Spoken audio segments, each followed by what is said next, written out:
ఈ బొగడ బోరుగడ్డ గారిని లోపల దోసి బొక్కలో దోసి భోగి పండుగ చేయటం రాష్ట్రం అంతా మీ అందరికీ తెలిసిన విషయమే.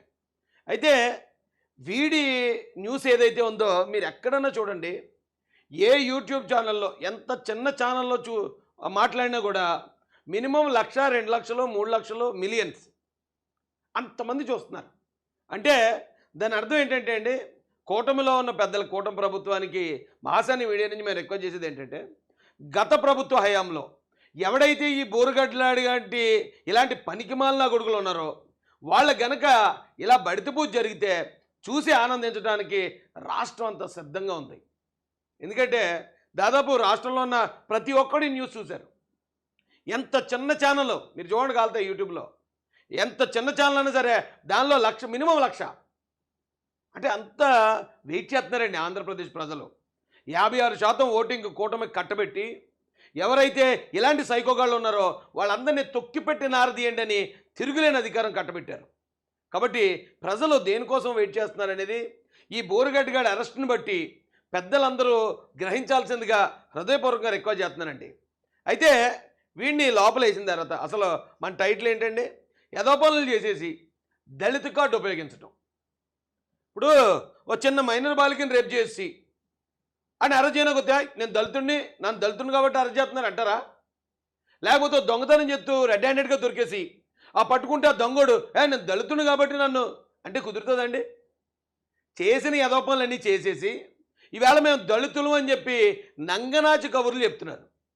వీళ్ళు నిజంగా ఒకవేళ ఏమన్నా దళితుల వైపు పోరాడుతూ ఆ క్రమంలో కేసులకు గురైతే నేను దళితుల కోసం పోరాడుతున్నాం మేము కాబట్టి దళితులైన మా మీద కేసులు పెడుతున్నారా, మాకు ఎస్ఎస్టీ అట్రాసిటీ చట్టం ఉందని అడిగితే అర్థం ఉంది. కానీ చేసినవి అన్ని పనికిమాలిన పనులా, ఎదవన్నారు ఎదవ పనులా. ఇప్పుడు ఏదైనా చట్టం మేమే చర్యలు తీసుకుంటా ఉంటే దళితులు మేము దళితులం కాబట్టి మా మీద చూపెడుతున్నారు. ఇదేం పండరా? చట్టం ముందు దళితుడైనా ఓసీ అయినా బీసీ అయినా ఎస్టీ అయినా సమానమే కదా. ఎదవ పని చేయకుండా ఉండాలి ఎవడైనా కానీ, ఓసీ కానీ బీసీ కానీ ఎస్సీ కానీ ఎస్టీ కానీ ఎదవ పని చేయకుండా ఉంటే చట్టం మీ జోలికి రాదు. ఏదో పని చేస్తే అడులేడు ఇడలేదు వెళ్ళిపోవడమే, బొక్కలోకి వెళ్ళిపోవడమే, డౌట్ లేదు అందులో. ఇప్పుడు ఈ బోరుగడ్డగాడు కొత్తగా ఇంకో నినాదం తీసుకొచ్చాడండి. వీడు మాట్లాడిన మాటల్ని మళ్ళీ అత్తమాట చూపించలేం, కానీ వీడేమంటాడంటే వైసీపీ నేతలు ఆదేశిస్తేనే తిట్టా, అండగా మేముంటాం, దళితుడివి మంచి భవిష్యత్తు ఉందంటే దూషించా, కానీ ఇప్పుడు ఒక్కడో పరామర్శకు రాలేదు, తిట్టిన వాళ్ళను కాళ్ళు పట్టుకుని క్షమాపణ కోరతా, అప్రూవర్గా మారతా, పోలీసుల వద్ద కన్నీరు పెట్టుకున్న బోరుగడ్డ అనిల్. ఊరుకో ఎద్దులో ఉండి ఎడితే చూడడానికి దరిద్రంగా ఉంటుంది. నువ్వు నీ దరిద్రం వేసాలు, నీ దరిద్రం నా కొడక, ఎంతెంత ఎగిరి పడిపోయారో ఎదవ నా కొడక. నీ మాటలేంటి, నీ గడ్డ ఒకటి పెంచుకుని పెద్ద గొంతు వేసుకుని ఇలా వీడియో పెట్టుకుని లాళ్ళు లేపేస్తా, ఈళ్ళు లేపేస్తా, వాళ్ళింట్లో ఆడవాళ్ళు వీళ్ళింట్లో భార్యలు. నీ అమ్మ మాట్లాడేటప్పుడు ఏమైంది ఇదంతానే? సారీ ఏమనుకోకండి, ఏమైందిరా నీ బుద్ధి అంతా ఏమైందిరా?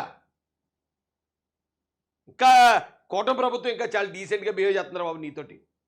అసలు నిన్ను ఎలా చేయాలంటారా? అరే బోరుగడ్డ, నువ్వు మొత్తం రాష్ట్రం అంతా నిన్ను ఒక టాప్లెస్ వ్యాన్ ఉంటుంది, అంటే టాప్ లేకుండా వ్యాన్ ఉంటుంది, నీకు వ్యాన్ కరెక్ట్, నీకు మళ్ళీ ఆటో అయితే సరిపోదు.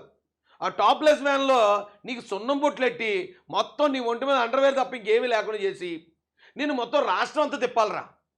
ఇక మహిళల్ని ఇలా తిడితే అలాంటి ఎదవని ఇలా ఊరేగిస్తారంటని నీలాంటి సైకోగాళ్ళందరికీ అదొక గుణపాఠం అవ్వాలరా బాబు. అసలు చట్టం దానికి ఒప్పుకోవట్లేదు, చట్ట పరిధిలోనే కూటమి ప్రభుత్వం వెళ్ళిపోతుంది కాబట్టి సరిపోతుంది, కానీ లేకపోతే నీలాంటి వాడికి అదే కరెక్ట్. ఎంత ఘోరమైన మాటలండి బాబు. ఆడలేడు ఈడలేదు ఎవరిని పడితే ఆడినే. ఇప్పుడు ఈనావిడ నేను వైసీపీ వాళ్ళు తిట్టమంటే తిట్టని అబ్బా, వైసీపీ వాళ్ళు తిట్టమంటే ఎవరింట్లో ఆడాలని పడితే వాళ్ళ ఇంట్లో ఆడాలని తిడతావా? వైసీపీ వాళ్ళు తిట్టమన్నారంటే ఇప్పుడు వచ్చాడా జగన్? నీకు బెయిల్ పెట్టాడా? నీకు ముందస్తు బెయిల్ ఇప్పించాడా? నీకు సుప్రీంకోర్టు నుంచి బెయిల్ ఇప్పించా? చెప్పరా నా కొడక. ఎక్కడొచ్చాడు రా జగన్ నీతోటి? ఎవడో గడ్డి తినమంటాడు ఎదవా. నీ బుర్ర ఏమైందిరా? ఇవాళ దళితులని గుర్తొచ్చిందట. పాప వాళ్ళ వైఫ్ వచ్చి మాడుతుంది, ఏమంటాం మరి ఇంకేం చేయలేము, మేము దళితులు అని అంటుందమ్మా. దళితులు అందరూ అలాంటి ఎదవ బతుకు బతకట్లేదమ్మా. మేము మాట్లాడాం, మేము పోరాడాం జగన్ రెడ్డి మీద, ఇదే జగన్ రెడ్డి మీద అతను అధికారంలో ఉన్నప్పుడు పోరాడాం. అంతేగాని అధికారం అండ చూసుకుని ప్రతిపక్షం మీద నోటుకొచ్చినట్టు రెచ్చిపోలేదు, నోటు దూరం తీర్చుకోలేదు. జగన్ అధికారంలో ఉన్నప్పుడు అతని మీద మాట్లాడాం, జగన్ కేసులు పెట్టినా ఎదుర్కొని నిలబడ్డం తప్ప మేము దళితులం కాబట్టి మేము కేసు వేసేటండి అని ఎదవేడుకలు మేము ఏడలేదు. ఎందుకంటే న్యాయానికి నిలబడ్డాం, న్యాయం కోసం పోరాడాం అంతే తప్ప ఎవరిళ్లలో ఆడవాళ్ళ గురించో పసిపిల్లల గురించో భార్యల గురించి పుట్టుకల గురించి నోటుకు వచ్చినట్టు బాగితే నీ నాలుగు కోసేయాలరా, అసలు నీ నోట్లో సీసం పోయాలరా. అలాంటి ఎదవి రోజు వచ్చి నన్ను వాళ్ళు ఎవరో తిట్టమంటే తిట్టాను అన్నాడటండి. ఒప్పుకుంటారండి? ఈ రాష్ట్ర ప్రజలు ఎవరైనా ఒప్పుకుంటారా? నేను ఒకటే చెప్తానండి పోలీసు వారికి, నన్ను గతంలో వైసీపీ మీద పోరాడకుండా ఆపడానికి నా మీద చాలా చాలా ప్రయోగాలు చేశారు. 20 రోజులు 22 రోజులు జైల్లో పెట్టారు, కేసులు పెట్టారు, తిప్పేవారు, రౌడీ షీటర్ అన్నారు. ఇవన్నీ కాకుండా నన్ను ఒకసారి పెద్దాపురం పోలీస్ స్టేషన్లో అంటే కండిషన్ బెయిల్ వెళ్ళాను. వెళ్తే సంతకం పెట్టించుకుని పంపించేయాలి. అక్కడ సీఏ అని ఒకటి ఉండేవాడు, సి జయకుమార్, ఇప్పటికీ గాల్లో ఉన్నట్టున్నాడు, పోస్టింగ్ వచ్చిందో లేదో తెలీదు. అతను వచ్చి పొద్దున్న 10 గంటల నుంచి సాయంత్రం 5 గంటల కూర్చోమని ఇచ్చింది కండిషన్ అన్నారు. కండిషన్ ఎప్పుడు అలాగే ఇవ్వదండి కోర్టు. పొద్దున్న 10 గంటల నుంచి 5 గంటలలోపు వెళ్ళి సంతకం పెట్టరమ్మంది. కూర్చోబెట్టాడు.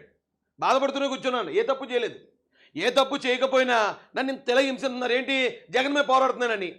ఈ లోపల కానిస్టేబుల్ వచ్చాడండి. వచ్చి రాజేష్ గారు ఈ రూమ్లోకి రండి అని సి రూమ్లోకి తీసుకెళ్ళాడు. తీసుకెళ్ళాక ఒక అట్టముక్క ఇచ్చాడు. ఒకటి అట్టముక్క మీద నా పేరు, నా తండ్రి పేరు, నా క్యాస్టు, నాకు అక్కడున్న ఒక కేసు వివరాలు, చిన్న కేసు, ఆ వివరాలు ఇలా పెట్టాడు. ఫోటో తీశారు. పోలీస్ స్టేషన్లో ఫోటో తీసి ఏమన్నారంటే, మీకు ఎస్పీ గారు ఫోటో తీయమన్నారండి అన్నారు. ఓకే, ఇలా చూశాను, దాంట్లో ఏమీ లేదు, నా వివరాలే ఉన్నాయి. సర్లే ఫోన్లో తీసుకొని అనుకున్నాను. కానీ తీసుకున్నప్పుడు కూడా మనసులో బాధపడుతున్నాను. తీసాడండి ఫోటో. మళ్ళీ కూర్చోమన్నారు, కూర్చున్నాను. అప్పుడైతే కళ్ళం నీళ్ళు వచ్చాయి నాకు. ఏమో ఏట్రా, న్యాయం కోసం నిలబడడం కూడా ఇంత నేరమా? మాకు అన్యాయం జరుగుతుంది జగన్ రెడ్డి, నేను గెలిపించినందుకు మాకు అన్యాయం చేయకని అడిగితే ఇంత దారుణంగా హింసిస్తాడా అనుకుంటూ బాధపడుతూనే ఉన్నాను. నేను బయటకు వచ్చానండి. ఒక 2-3 గంటల తర్వాత వెళ్ళమన్నారు, వచ్చాను. నేను వచ్చేటప్పటికి మొత్తం సోషల్ మీడియా అంతా ఫోటో హల్చల్ చేస్తుంది. ఏంటంటే రౌడీ షీట్ ఓపెన్ చేశారట రాజేష్ గడి మీద. రాజేష్ గడి ఇదిగో రౌడీ షీటరు, ఇగో పలకేటి ఫోటోలు తీశారు పోలీసు వాళ్ళని. మొత్తం వైసీపీ సోషల్ మీడియా అంతా అదే ఉంది.